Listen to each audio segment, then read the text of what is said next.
Hello mga kabakes! Ayan, after ilang days and weeks ang lumipas, ayan, nakapag-post na po ulit tayo nitong ating cake decoration tutorial. So for today's video ay tuturuan ko kayong gumawa or mag-stack ng 2-tiered cake.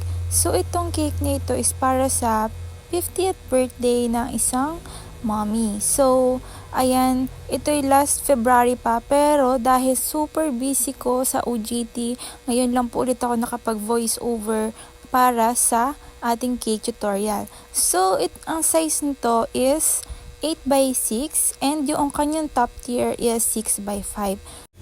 And chocolate moist naman yung flavor nitong ating bottom tier, and then sa ating top tier is yung mocha chiffon cake.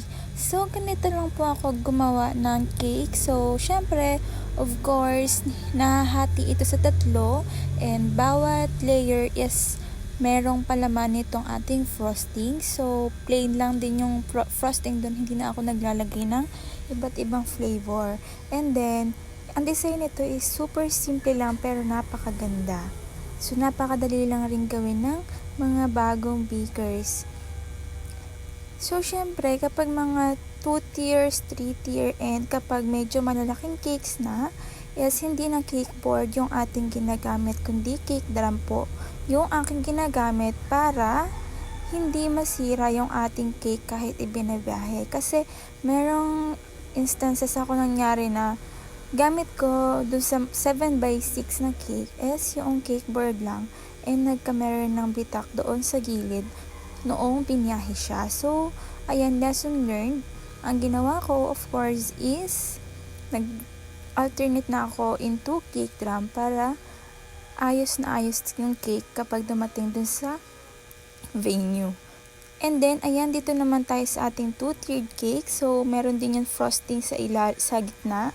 And size po nga nito is 6x5. And kapag 2-tiered cake ang ginagawa ko is naglalagay ako ng cake board dito sa top tier para mas maganda yung kapit niya and hindi siya magdulas-dulas.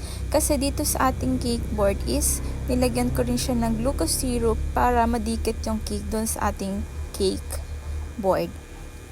And then, yung pinakang support lang nito is itong ating wooden dowel sa gitna.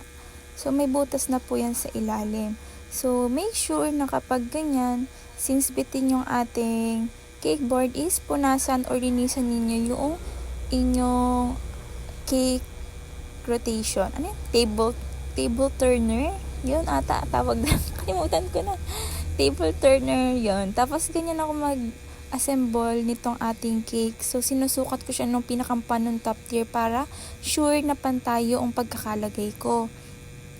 Ayan, ganyan siya. Tapos, gagamit ako ng scraper dito para panglipat ng ating cake doon sa ibabaw ng ating bottom tier.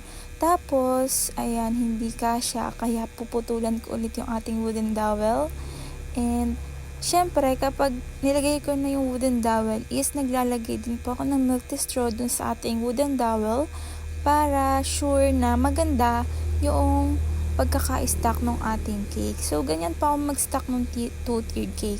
So, meron din namang iba na nag-stack ng cake is through, yung pinagpapatong-patong na before i-final frosting. Pero, mas gamay ko po yung ganito. And then, ayan nga guys, yung may mga ganyan.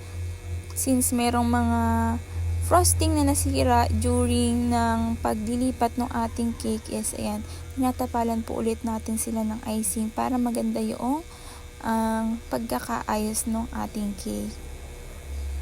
And ayan, syempre, ayan, gagamit din tayo ng small scraper, spatula pala, para mag-design nitong ganito sa ating cake. So, napakadali lang i-design yan guys.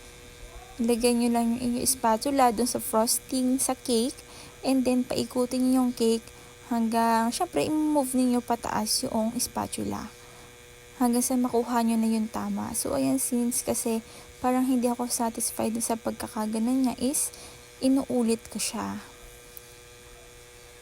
Ayan.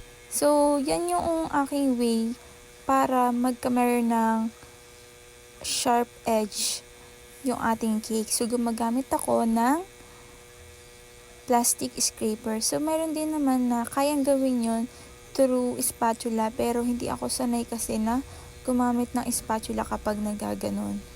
Tapos, ayan guys, napakadali lang ng design na to. Maglalagay lang tayo ng flowers sa ibabaw. So, ito is ginagawa ko na sa gabi para set na siya sa umaga. And then, kinabukasan ko na siya nilalagyan ng design. So, yung mga ganyang design, nagbibili lang yan sa Shopee. Ayan. Anong tawag nito? Gold stone ata ang tawag nito. So, ayan. Search nyo na lang sa Shopee. Ayan. Parehas natin silang lalagyan.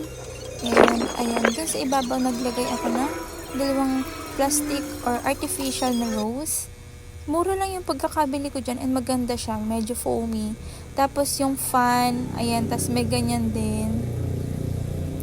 So, ayan. Puro sa Shopee ko lang sila binili. Buti na lang at nakabili ako agad. So, meron akong stock kaya may nailagay ako dito sa ating cake. So, since si customer naman yung nag-decide kung ano yung design na ipapagawa niya. Kasi meron yung customers na iba na ikaw na daw bahala, ganyan. So, maganda rin naman yung ganun kasi nakakapag-explore tayo ng ibang design or ng mga panibagong design. Pero, para sa akin, mas better yung sila yung nagsasuggest ng design para alam niyo yun, meron silang expectation. Yung baga, alam nila sa sarili nila kung ano yung cake na gagawin ko. So, ayan, naglagay tayo ng dahon, tapos yung gold balls and silver balls. Tapos, maglalagay din tayo ng gold flakes dito sa harap ng ating cake. Pero, yun po is not edible or hindi po nakakain yung gold flakes na yon. Kaya, before kainin itong cake, pinapatanggal ko muna sila. So, ito na pala yung ating 2-tiered cake. So, happy birthday po, Ma'am Vanji. And thank you so much kay Ate Leslie sa pag-order nitong ating cake.